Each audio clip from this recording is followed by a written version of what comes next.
Summer vacation में दो तरह के बच्चे होंगे। पहले वाले जो सोच रहे हैं कि यार हॉलीडेज ही तो हैं, आराम से पढ़ेंगे, जुलाई से पढ़ना स्टार्ट करेंगे ना। और सेकंड टाइप के बच्चे वो हैं जो अपने इन कुछ दिनों को अच्छे से यूज करने वाले हैं और वो ज्यादा से ज्यादा अपने सिलेबस को कंप्लीट करना चाहते हैं इस वेकेशन में। और फर्स्ट कैटेगरी वाले बच्चों के लिए बैड न्यूज है, वो वीडियो के एंड में बताऊंगा। और जो सेकंड टाइप वाले बच्चे हैं ना, उनके लिए आज का ये प्लान होने वाला है। अब डिसाइड कर लो तुम कौन से वाले हो।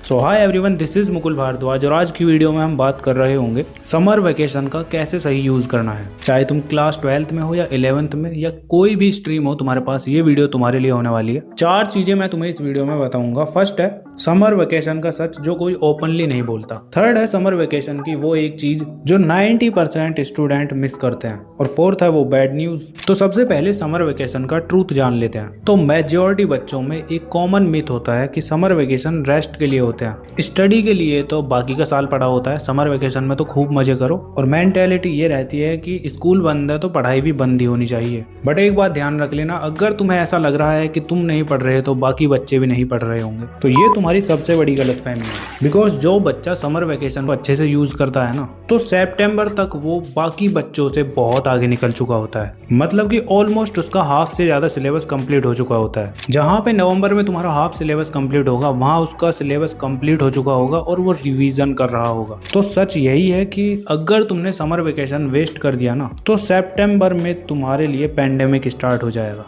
और एक चीज और है जो समर वेकेशन को एक्चुअली में इजी बनाती है, और वो मैं अभी तुम्हें थोड़ी देर में बताऊंगा। उससे पहले रुको, आज तक तुमने कभी अपने समर वेकेशन में स्टडी की है? अगर की है तो थोड़ा कमेंट कर देना, अगर नहीं की है तो 0 कमेंट कर देना। अब तुम्हें थोड़ा समझ आया होगा कि तुम्हारे लिए इंपॉर्टेंट है समर वेकेशन भी, बट इनका कैसे सही यूज करना है आओ बताता हूँ। तो उसके लिए आता है तुम्हारा 4 आवर्स फॉर्मूला। पहली एक कॉमन गलती होती है जो समर वेकेशन में बच्चे सोचते हैं, छुट्टी है तो 8 से 10 घंटे की सेल्फ स्टडी इंपॉर्टेंट है, करनी ही चाहिए। बट ये तुम्हारा 3 या 4 दिन चलेगा, उसके बाद फिर तुम पूरे समर वेकेशन 1 भी घंटे की सेल्फ स्टडी नहीं करोगे और उसी गिल्ट में रहोगे कि यार मैं पढ़ नहीं पाया। तो समर वेकेशन के अंदर तुम्हें रोज सिर्फ 4 घंटे की स्टडी करनी है, बस कंसिस्टेंट रहना है। 4 hour into 45 days is equal to 180 hours होते हैं। मतलब कि तुम इस समर वेकेशन में इतने घंटे की सेल्फ स्टडी कर लोगे और ये इनफ है। तुम इसके अंदर इजीली अपने हाफ सिलेबस को कंप्लीट कर सकते हो। अब ये 4 घंटे किस टाइम पे कौन सा सब्जेक्ट कैसे पढ़ना है, अगर उसके लिए टाइम टेबल वाली वीडियो चाहिए तो कमेंट कर देना।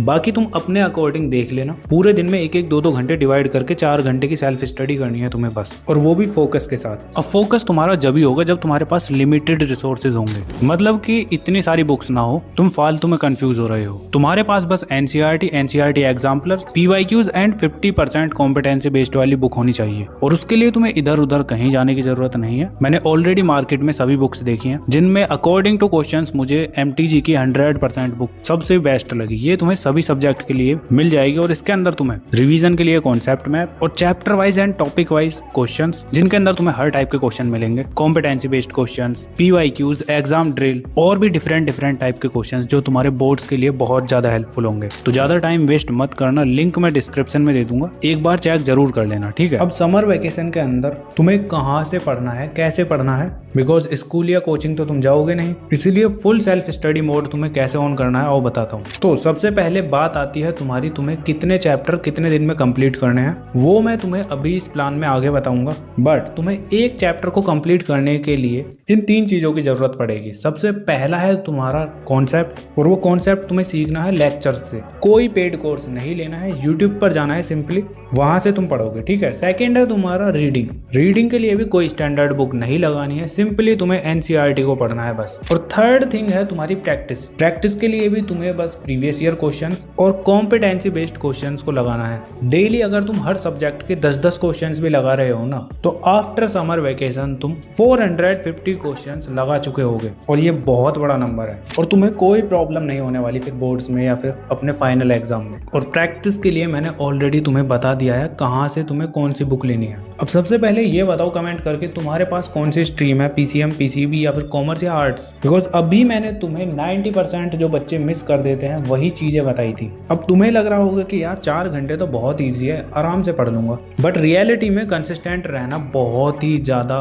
मुश्किल होता है। बट कंसिस्टेंसी बनाने के लिए तुम्हें स्टार्ट करना बहुत ही ज्यादा जरूरी है। उसका सॉल्यूशन भी बताऊंगा, उससे पहले subject wise priority soon low. Because अब आता है तुम्हारा एग्जैक्ट प्लान ऑल स्ट्रीम्स के लिए। तो अगर तुम पीसीएम वाले हो तो मैथ्स और फिजिक्स पे पहले अच्छे से ध्यान देना, बिकॉज ये दोनों हैवी सब्जेक्ट हैं। एक बार को केमिस्ट्री को तो तुम कवर कर सकते हो, बट अगर तुमने इन दोनों सब्जेक्ट को इग्नोर किया तो फिर तुम्हारा गेम ओवर हो सकता है। ऐसे ही अगर तुम पीसीबी वाले हो तो बायोलॉजी और फिजिक्स को पहले करो। बायोलॉजी में डायग्राम्स वगैरह थ्योरी को अच्छे से पढ़ो, समझो चीज़ों को, ठीक है। और केमिस्ट्री के अंदर तुम्हें ऑर्गेनिक केमिस्ट्री, इनऑर्गेनिक केमिस्ट्री, इनके पैटर्न को समझना है। ऐसी फिजिक्स हुआ, फिजिकल केमिस्ट्री हुआ, इसके अंदर तुम्हें बस न्यूमेरिकल्स की बहुत अच्छे से प्रैक्टिस करनी है। डेरिवेशन कैसे काम कर रही है, क्या चीज़ें उनके अंदर हो रही हैं, उस कॉन्सेप्ट को तुम्हें पकड़ना है बस। और फिजिक्स समझ नहीं आ रही तो उसके लिए मैंने ऑलरेडी एक वीडियो अपलोड कर रखी है, इस वाली वीडियो को जाके देख लेना, ठीक है। ऐसे ही अगर तुम्हारे पास कॉमर्स है तो कॉमर्स के अंदर तुम्हें अकाउंट्स और इकोनॉमिक्स को पहले करना है। अकाउंट्स में जर्नल एंट्रीज डेली करनी है तुम्हें। एक एंट्री तुम रोज करोगे, 45 डेज में तुम मास्टरी कर लोगे अकाउंट्स के अंदर। ऐसे इकोनॉमिक्स में तुम्हें बस कॉन्सेप्ट्स को रियल लाइफ से कनेक्ट करना है, बाकी हो जाएगा, ठीक है। ऐसे ही अगर तुम्हारे पास आर्ट्स स्ट्रीम है तो तुम हिस्ट्री और पॉलिटिकल साइंस को पहले करोगे। हिस्ट्री में तुम्हें टाइम लाइन को अच्छे से कवर करना है और उसके साथ साथ तुम्हें डेट्स को क्रोनोलॉजिकल ऑर्डर में, और पॉलिटिकल साइंस में तुम करंट अफेयर को कनेक्ट करोगे। बहुत ही इजी है, बस जैसा जैसा मैंने तुम्हें बताया वैसा करना। और सबसे इंपॉर्टेंट, चाहे कोई भी स्ट्रीम हो, एनसीईआरटी पहले तुम्हें करनी है, मैंने जैसा कि पहले बताया है। और उसके बाद तुम्हें क्वेश्चंस की प्रैक्टिस करनी है, पीवाईक्यूज और कॉम्पिटेंसी बेस्ड क्वेश्चंस की। अब तुम सोच रहे होगे कि भैया कितने चैप्टर इनफ होंगे समर वेकेशन में कंप्लीट करने के लिए। तो सिंपली देखो, तुम्हें ये कैलकुलेशन लगानी है। अभी तुम्हारे पास 40 से 45 डेज है, तो तुम क्या करोगे, तुम मान के चलो 30 डेज हैं बस, बिकॉज 10-15 दिन तो तुम कहीं घूमने के लिए भी तो जाओगे। तो 30 डेज के अंदर तुम्हें सिंपली 4 चैप्टर्स को कंप्लीट करना है हर सब्जेक्ट के। अब कितने दिन में कितने चैप्टर्स करने हैं वो बताता हूँ। तो देखो, एक चैप्टर को कंप्लीट करने के लिए तुम पूरा 1 वीक लगा रहे होगे। अब उस 1 वीक के अंदर तुम्हें स्टार्टिंग के 3 दिन अपने लेक्चर्स और कॉन्सेप्ट को अच्छे से पढ़ना है, जहां तुम यूट्यूब की हेल्प से पढ़ोगे, ठीक है। उसके बाद सेकेंड तुम्हें अगले 3 दिन तक क्वेश्चंस की प्रैक्टिस करनी है, और उसके साथ साथ एनसीईआरटी रीडिंग, और लास्ट डे यानी कि 7th डे पर तुम रिवीजन कर रहे होगे पूरे चैप्टर का। तो कुछ इस तरह से 7 डेज के अंदर तुम्हें 1 चैप्टर कंप्लीट करना है अपने एक सब्जेक्ट का, ठीक है। अब जैसे तुम्हारे तीनों मेन सब्जेक्ट हैं तो 4 चैप्टर तुम अपने सब्जेक्ट 1 में करोगे, 4 चैप्टर सब्जेक्ट 2 में और 4 चैप्टर सब्जेक्ट 3 में। मतलब कि टोटल तुम्हें 1 महीने के अंदर 12 चैप्टर्स को कंप्लीट करना है, ठीक है। समझ गए ना, हुआ क्लियर? अब हो गया हो क्लियर तो आओ बैड न्यूज देता हूं तुम्हें। अब अगर तुम टाइप 1 वाले बच्चे हो जो समर वेकेशन में कुछ भी नहीं पढ़ते, तो तुम्हें थोड़ा रियलिटी चेक दे देता हूँ। बिल्कुल भी ना पढ़ने वाले बच्चों के साथ होगा कि वो अगस्त और सितंबर में जब हाफ ईयरली स्टार्ट होंगे ना, तो उनको कुछ भी नहीं आता होगा, बिकॉज स्टार्टिंग ही जुलाई में करने वाले हैं वो।